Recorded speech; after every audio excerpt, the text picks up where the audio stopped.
Hi, everyone, and welcome back to our Fuel Arts webinars, where we blend creativity, technology, and venture capital, the three known pillars of creative tech. I'm Denis Belkovich, the co-founder and general partner at Fuel Arts, and my today's co-host, Daria Rjavtso, the head of business development and partnership at Fuel Arts, is experiencing some problems, so she will join us in a minute, hopefully. Though it doesn't mean that we have a tremendous guest as always, because today we are excited to continue our so-called Swiss webinar series dedicated to the dynamic creative tech ecosystem of Switzerland and its enablers. So you have the opportunity to learn more about Switzerland through its entrepreneurs, investors, and other creative and business forces. So this series is made possible thanks to the partnership between Fuel Arts and the Zurich Center for Creative Economies at the Zurich University of the Arts. And our first joint endeavor, the Swiss Creative Tech Startups Report, will be published in 2 weeks. In fact, it's already it's ready for the release. The final changes are being applied. So we'll show you several pages of it today. But the report, the 100-page report, will showcase the educational initiatives, venture support, partnership opportunities across all the 26 cantons of Switzerland. So we draw the startup ecosystem here. It also features interviews of the opinion leaders like Uli Sieg and other tremendous guests. So you could see the startups from the creative tech industry and the cantons, also geographic spread of investors, investment environment. Each of the sections of the report is dedicated by our Ukrainian designer Alexei Kakhanov, is dedicated to some specific part of creativity Switzerland is associated with, like Hadron Collider or watches or chocolate or milk or Edelweiss or AI nowadays. So we'll be happy if you share the joy of keeping that report in your hands and have fun and have value from reading it. Daria is still on the way, so I'm happy to invite our today's speaker, Georg Bak. Hi, Georg. Hi, Denis. Thank you. Thank you for joining us. We know that you have a lot to do these days because Art Basel is around the corner, and you are involved into the development of the first digital art mile. Yes, a groundbreaking art fair, which debuts in Basel this June. And you act as the co-founder, artistic director of the Digital Art Mile. So we're happy to know about this initiative more, and also to know more about the company which stands behind this initiative. I mean, the ArtMeta. So let's start from the very beginning. I'm pretty sure that everyone knows. Everyone involved in Web3 knows who you are, but those startups, investors and network who are watching us from the Web2 community, let me just make a quick recap of your achievements. So you're an accomplished art advisor and curator specializing in digital art, NFTs, and generative photography. You have held senior positions at famous institutions such as Hauser Wirth, and served as a fine arts specialist and LGT Bank Switzerland Fine Arts Services. So, and you provided guidance to esteemed organizations and brands such as Museum of Contemporary Digital Art, CADAF, Rare Digital Art Festival, Sotheby's, Phillips, and the Vancouver Biennale. So now being an artistic director of ArtMeta, you're releasing the first edition of the Digital Art Mile in Basel in several weeks, parallel to the release to our report. So we are happy to know more about this initiative. And our first question would be a general one. So Switzerland has consistently positioned itself as a global leader in innovation, starting from watches to Hadron Collider. But as we enter the era of Web3, in your opinion, what potential and capacity does Switzerland have to become a leader in this era, in Web3? Well, I mean, Switzerland has been actually one of the first countries that had legislation for distributed ledger technology. It's also, I mean, a couple of years ago, like 2015, 16, many of the blockchains have established themselves in Switzerland, in the crypto valley. For example, Ethereum, Cardano, and I believe Solana as well. So I mean, it's quite there's a lot of know-how in the country and a lot of specialists. We have a university which is also offering new courses on blockchain technology. So I think there's a very good ecosystem here. By now, there's also other countries which have specialized in the field, but still, I think most of the foundations of the blockchain foundations are still in Switzerland. So I think we have a lot to offer.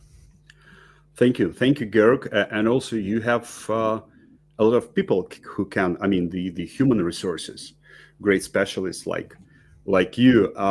So, could you please tell us more about the Digital Art Mile project, including like its mission, partners, and participants? In other words, what should visitors to Basel expect this year? What should they be prepared for? Digital Art Mile is the first digital art fair in Basel. There has never been one before. And we call it the Digital Art Mile because we have rented several locations in one street where this art fair and the conferences will take place. So we have 2 gallery spaces, around, I believe, around 12 galleries participating. And we have conferences almost every day with external organizers, such as, for example, the University of Zurich or Outland magazine, or there is also a conference on generative art organized by a big art collection. Then there are one of the highlights certainly is the event organized by Yuga Labs and Rug Radio. There's 2 events on the same day where we also gonna showcase the first for the first time in Europe the documentary film of the CryptoPunks. It's called What the Punk. And there's many galleries that are galleries and NFT platforms that are participating. It's like FX Hash, Object, 2 major platforms on the Tezos blockchain. There's also Maker's Place, TAEX.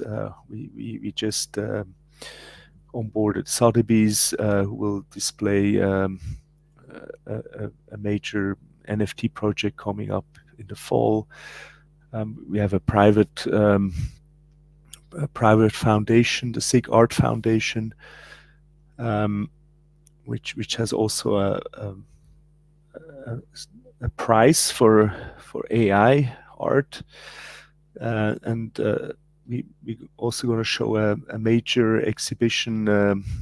Fellowship is going to present a major exhibition on AI, especially the historical works of the past 10 years. So that's really worth visiting as well.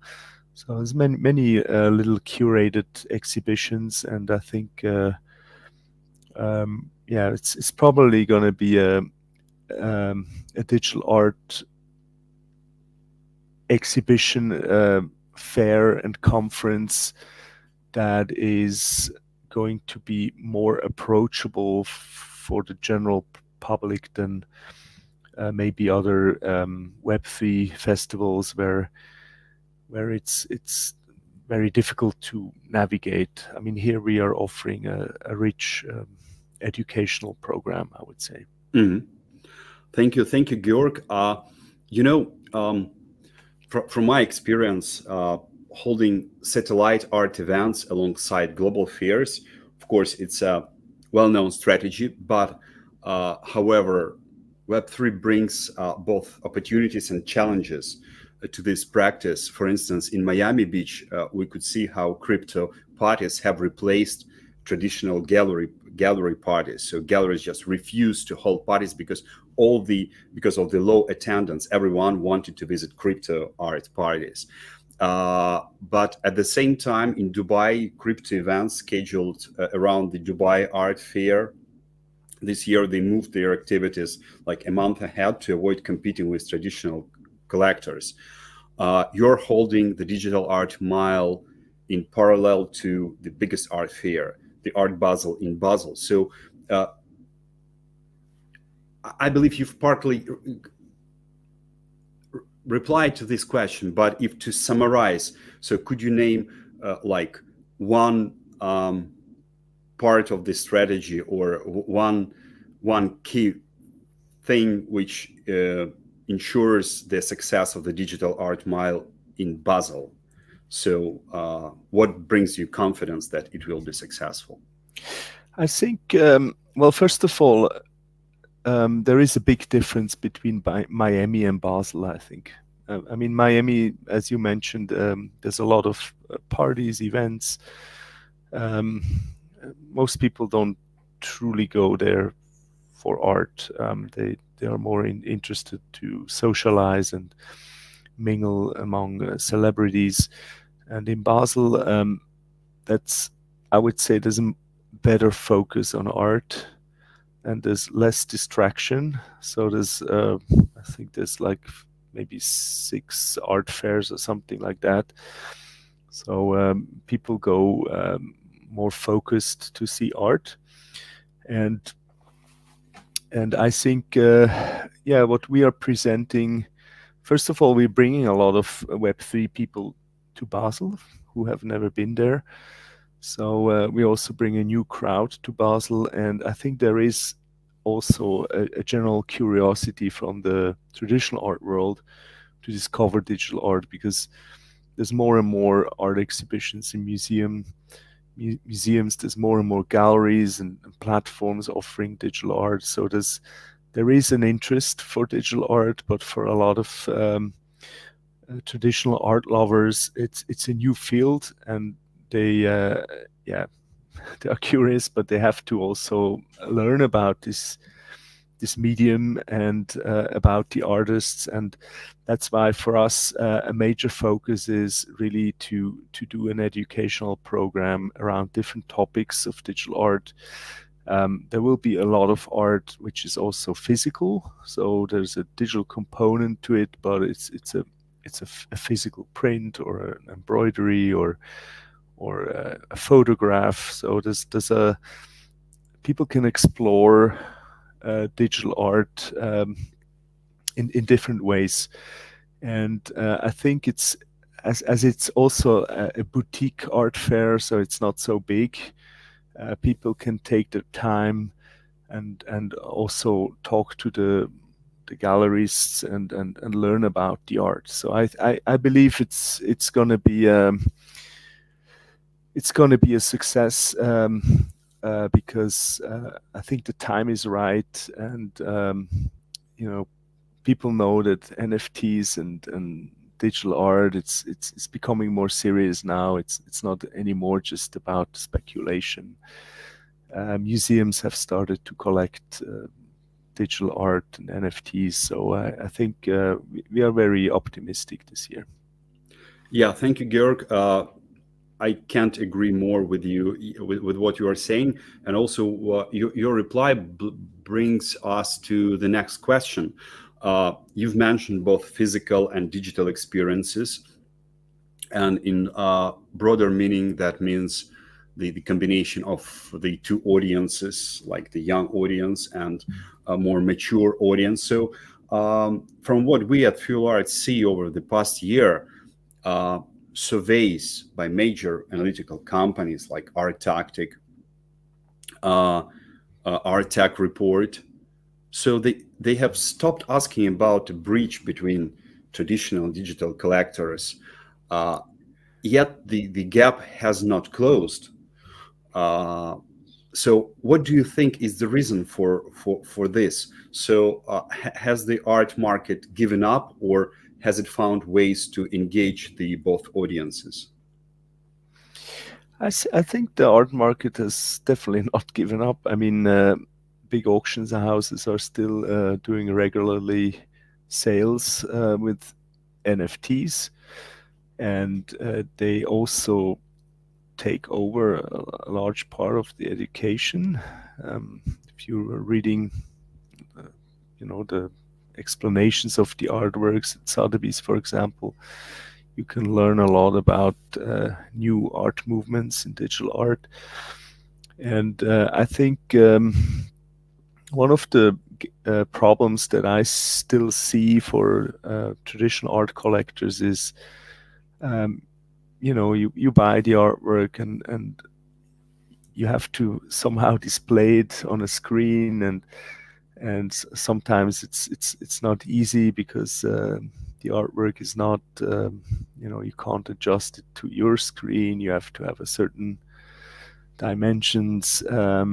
So there's these kind of barriers. Also, another barrier is that if when we're talking about NFTs, you still need to understand, how a wallet works, how you can buy an NFT, how you can store it safely, and so all these mechanics, which are not so difficult, but still we need to do more education for people who have never done it. So. But I think there's more curiosity around, and also traditional galleries are wondering how can they step into this new market. And I think, I believe that we are building this bridge. It's probably going to take a few more years, but I think the time is right, I think.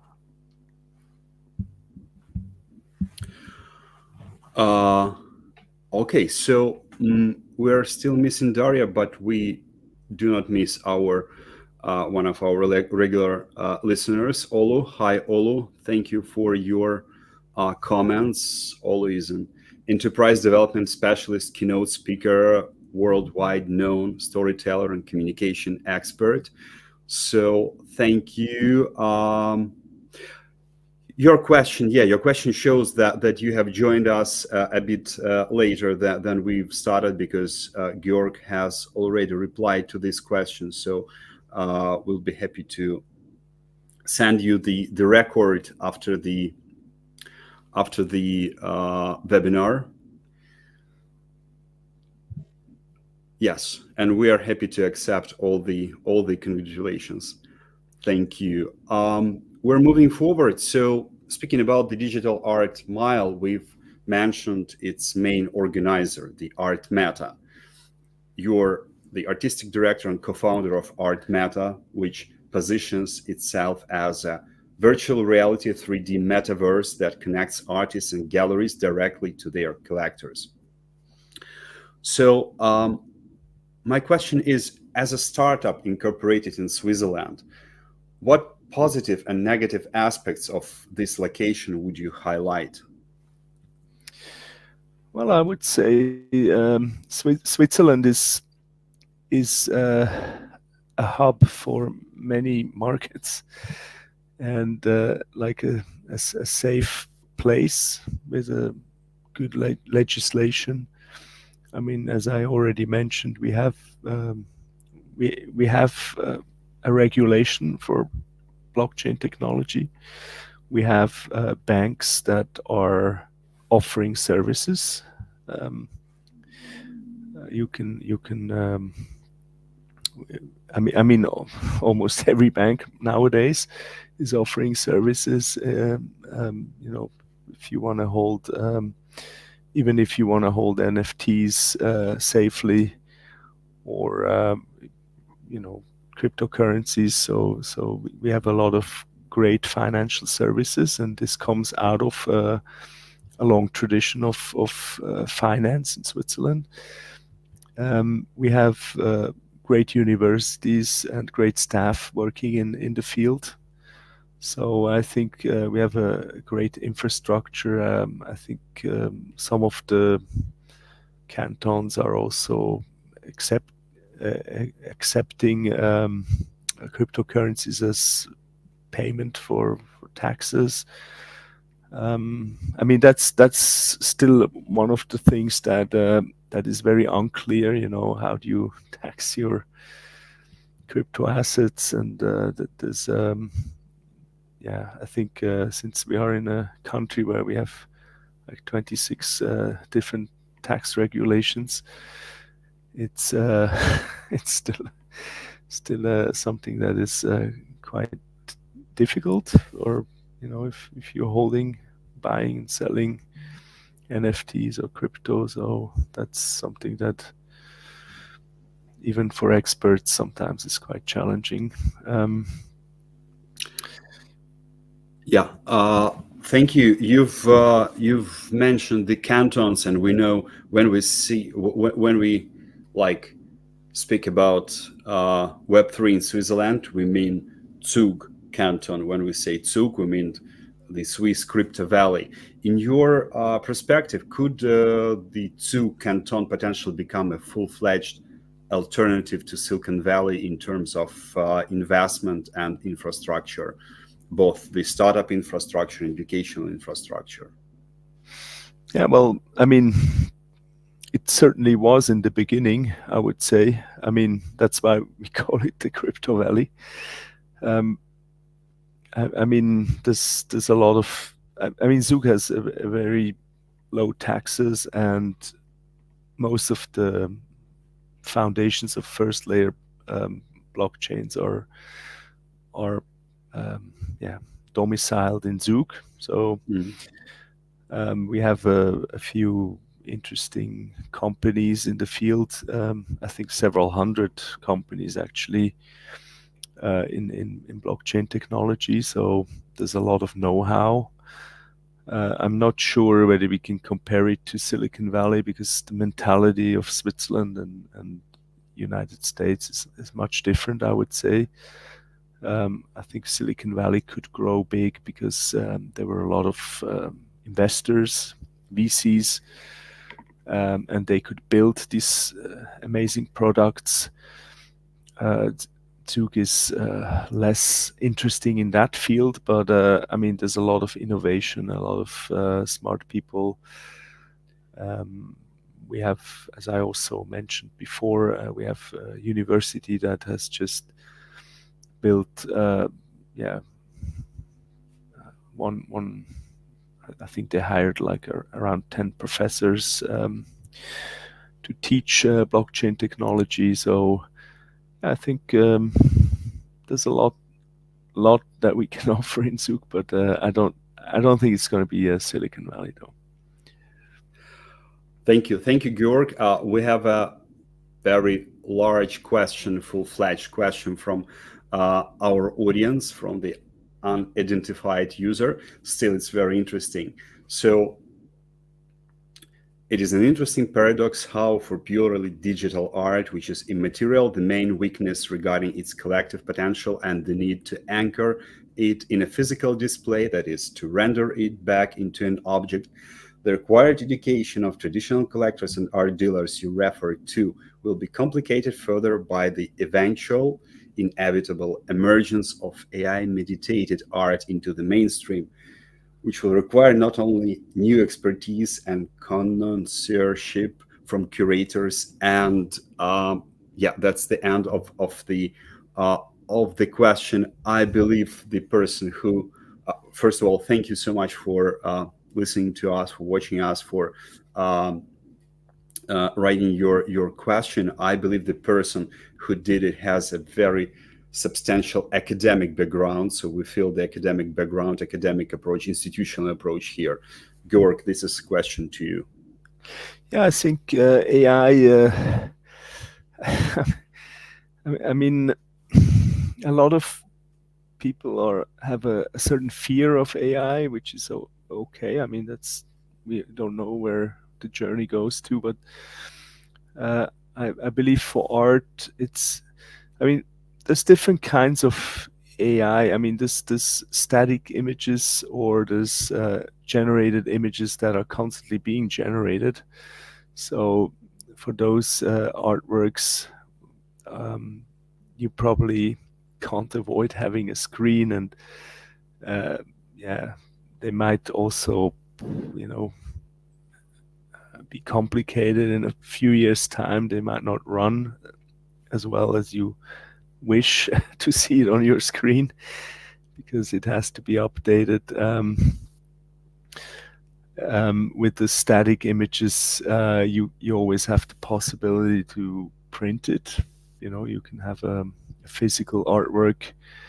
I mean, I can mention a few artists like Robbie Barrett or Mario Klingemann who have created AI artworks and GANs, and they have printed them. Holly Herndon, Matt Dryhurst, they also created prints. So it's not complicated at all, and I think it's also it looks very nice. I would compare it a little bit with photographs.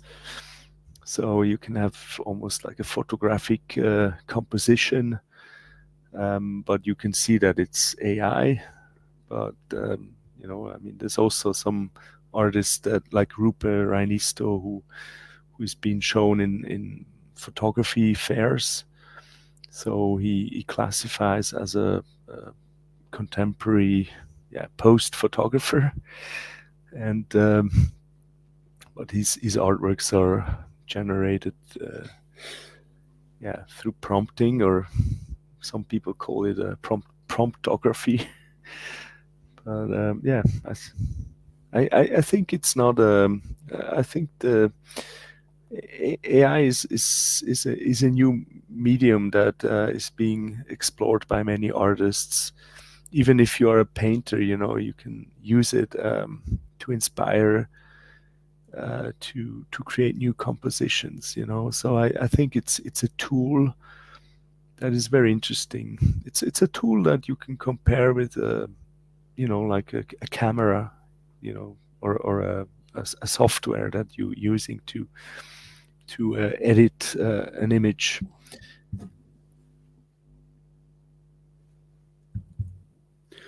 Yeah, thank you, Georg. So finally, let's return to the topic of innovation and metaverses. As soon as ArtMeta is a virtual reality 3D metaverse. So let's speak about metaverse.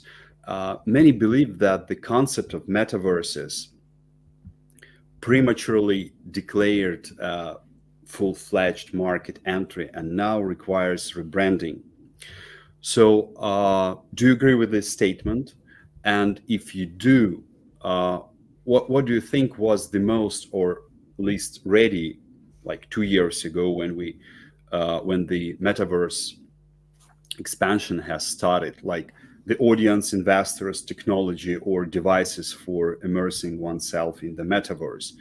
And what is the rebranding plan? What is the future of Metaverse? And what's the role of ArtMeta in it? First of all, we are right now in the Metaverse. We are speaking together. We have an audience that listens. It's all online, so this is already the Metaverse. I think the expectations were very high because, especially once Meta was, telling us all about the future, everybody had the feeling, I have to jump on the train, I have to develop something, but I mean that something was kind of like a vision, but it takes a lot of steps to get there, and probably things will turn out completely differently. I think with the evolution of AI and all these technologies, we will probably also have an evolution of the Metaverse. I mean, at the moment, best use cases, I guess, are gaming. So, I mean, gaming is certainly something where I see, the Metaverse is something that is probably gonna have a role. But I mean, for us, we have started to create a Metaverse for art. I mean, ArtMeta is actually the first art metaverse, according to Wikipedia, I believe. I haven't researched. I haven't researched it, but somebody has actually written about it. We still keep it in our mind. I think it's not our main focus at the moment, but we have been developing some technology in this direction, and I think we will be probably working on it over the next few years. But at the moment, I think, we have to watch what's happening left and right. So,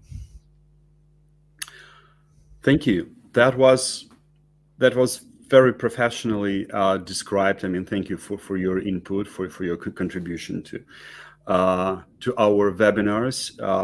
We're looking forward to see, feel, and buy at the Digital Art Mile Art Fair. We wish it success and prosperity, and also we'll be happy to listen to your educational program, because it's all about education. I mean, education is key, and if we want to bridge the gap, to merge the two, or even more than two audiences of art buyers, so we have to educate them from the very beginning.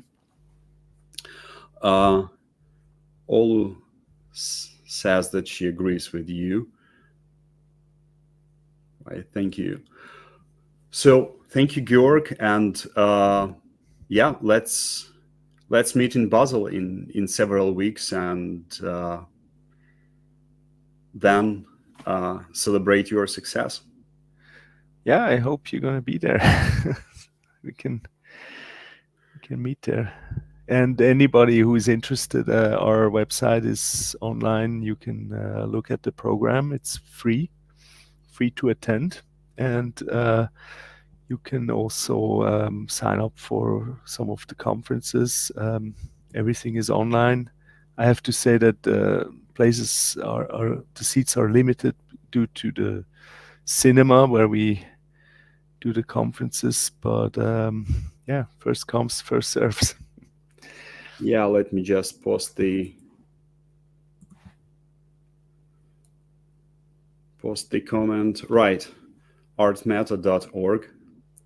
So everyone not only could but should visit and watch that online or on your own eyes.